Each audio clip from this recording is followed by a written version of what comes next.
In 2006, the Harper government saw the need for an independent parliamentary fiscal watchdog, and boy, were they right. In his budget brief last week, the PBO reminded the Prime Minister of the Liberals' own words just last November, that reducing the federal debt to GDP ratio over the medium term is key, not only for fiscal sustainability, but also to preserve Canada's AAA credit rating. Well, less than a year later, and the alarm bells are ringing. How many more times does this Prime Minister need to be reminded to rein in his spending of taxpayers' dollars? The Honourable Government House Leader.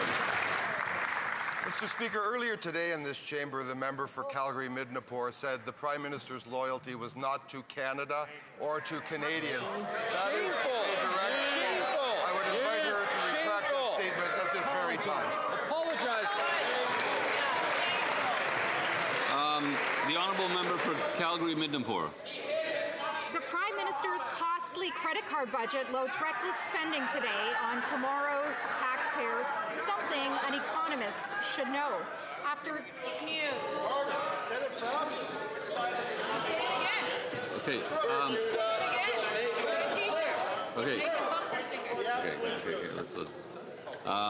The Honourable Member for Calgary-Midnapore may continue, please.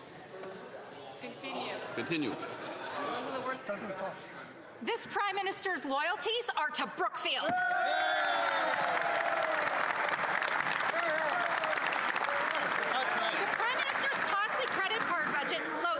Spending today onto tomorrow's taxpayers, something an economist should know. After 10 years of these Liberals, Canadians are being forced to put nearly 50% more of their personal expenses on credit cards, a result of Liberal financial failures. Fitch Ratings has warned that because the Liberals are ignoring their own fiscal... The Honourable Government House Leader. Mr. Speaker, I don't think debate in this chamber is served by challenging a Prime Minister who has stood up for public service in Canada, challenging his patriotism or his service to his country. I know that member doesn't believe those things. I would invite her to restrain her comments with respect to the Prime Minister's feelings about the country and about the people that he serves, and I would once again invite her to retract those comments. The Honourable Member for Regina Luban. After 10 years of reckless spending by these Liberals, Canadians have forced to put 50% more of their expenses on credit cards since 2015. It's so bad that the budget watchdog has condemned the Liberal spending, saying, and I quote, "It's unsustainable and shocking." When will the Prime Minister finally put an end to his out-of-control spending spree so Canadians can put food on their table?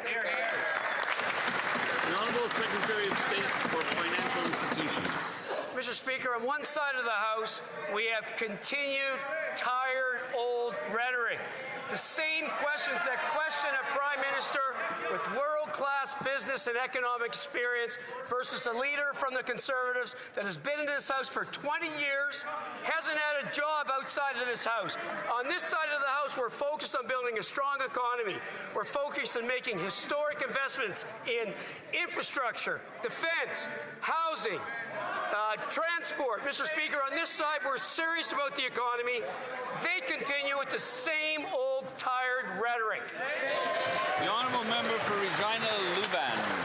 That minister should be tired of having a reckless record when it comes to CRA and fix the CRA before he fixes anything else. That's right. The agency that gives the government its credit score says that since the Liberal government frequently ignores their fiscal anchors, the federal finances run into a further risk of deteriorating. A simple question to the Prime Minister is, when will he take his job seriously and get Canada's finances back on track so that Canadians can afford a life?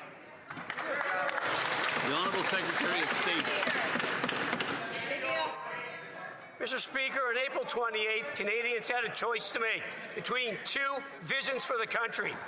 One was a vision of slogans and divisiveness.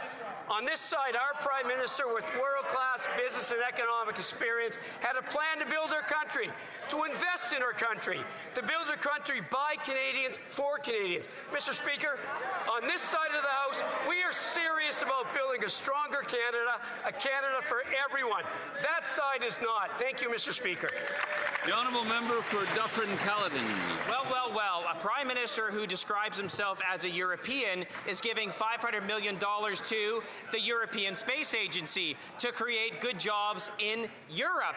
And it gets worse because the Harwell Science and Innovation Campus, where the European Space Agency will be is located in the UK, is 50% owned by Brookfield. Rather than focusing on lining the pockets of Brookfield and not ripping off Canadian workers, why don't they invest in Canada? The Honourable Parliamentary Secretary to the Minister of Industry. Mr. Speaker, it's unfortunate that the other side doesn't recognize the key role that space investments play in our country and our national innovation, especially in a critical year for Space for Canada, where we're spending not one but two astronauts into space. This is an incredibly exciting time for Canada and Canadians to be inspired by the potential of space and space in our economy, and I hope the other side reconsiders their opposition to this. For Dufferin-Caledon. It's an incredibly exciting time if you're a shareholder in Brookfield right now, let me tell you, with all the slimy contracts that these guys are giving to companies affiliated with Brookfield. Meanwhile, we have 2.2 million Canadians lining up at food banks. Meanwhile, we have a 6.9% unemployment rate. And what do they decide to do? Invest $500 million to give jobs to Europe. How is the priority of this government to give jobs to Europeans when there's a 6.9% unemployment in Canada and 2.2 million people using a food bank? Justify that. The Honourable Parliamentary Secretary. Thank you, Mr. Speaker. You know, when it comes to the most innovative things that we can do as a country, we often do them together and with other countries. So, for instance, a former member of this House, a former minister in this former government, the Honourable late Mark Garneau, he went on an American spacecraft, and there was a key piece of Canadian technology that was deployed as part of that, the Canadarm, a piece of technology on which we should all be proud on both sides of this House. So as we continue to cooperate with our European partners on this, let's see the bigger picture and see how the benefits can come to Canada with this investment. The Honourable Member for Louis Saint Laurent, Akiawinrak. Mr. Speaker, for the past 10 years, since the Liberals took office, bureaucracy has ballooned by 80%, yet quality of public services has not improved in tandem. In fact, 950,000 calls were made to the Canada Revenue Agency last year because Canadians could not access online CRA services or their own files. That's the result of 10 years of Liberal management and government. It's the same in my county and in my riding, and I'm sure it's the same in all of the members' riding offices. There are dozens of calls each week to our riding offices from constituents who are struggling in dealing with the CRA. That's the situation after 10 years. Why aren't they fixing it? The Honourable Minister of Government Transformation. Mr. Speaker, it's true that the situation at the CRA was unacceptable, so our government took swift action to deliver quick, effective, reliable service to Canadians. And now our plan is working. It's true, we have doubled call center capacity. Now 10% of callers receive a reply within 15 minutes, and all Canadians have access to their My CRA account online without having to call the CRA. So our plan is working, and there's the proof. Thank you, Mr. Speaker.